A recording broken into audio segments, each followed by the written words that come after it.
Hello everyone and welcome back to Kanen Coffee. Here we have this beautiful Delongni Parfecta Cappuccino Touch Espresso machine. Now this machine was broken because it was having problems for the milk, and that was because the coffee carafe was not doing its job correctly. So we replaced this one that you see right here, make sure that the hose was completely unblocked, and trace it all the way to the thermo block to make sure that it was producing steam.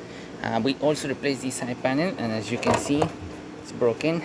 This one is not, and it's a newer one. So yeah, that's all we did with this espresso machine. So starting with one cappuccino, we're gonna be testing everything at once. We're gonna be testing the grinder, we're gonna be testing the generator, we're gonna be testing the water pump, the carafe, the coupling carafe, and the spouts, everything at the same time.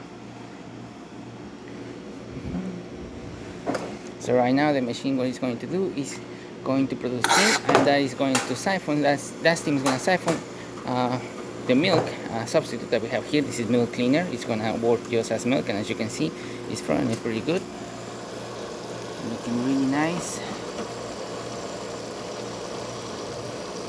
working perfectly fine. Now we're going to switch to a different cup.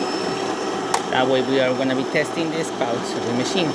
Since the machine now is running the beans, it's putting it into the brew unit, and it's putting it into the generator, where the water pump is going to shoot a bunch of water through it, and it's going to come out through the spouts.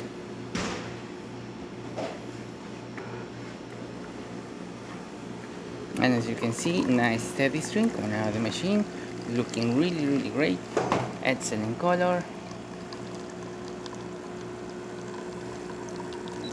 working perfectly fine. Now my cup might be a little too small for the quantity of the cappuccino, so it actually might overfill. That's about 3 ounces approximately, which is the right quantity for it. As you can see, our foam over here is still pretty foamy, and our shot was pretty good. So there you have it, the Delongni Parfecta Cappuccino Touch frothing milk once again. So thank you so much for preparing Kanen Coffee. Please subscribe to our channel for more content every day, and thanks for watching.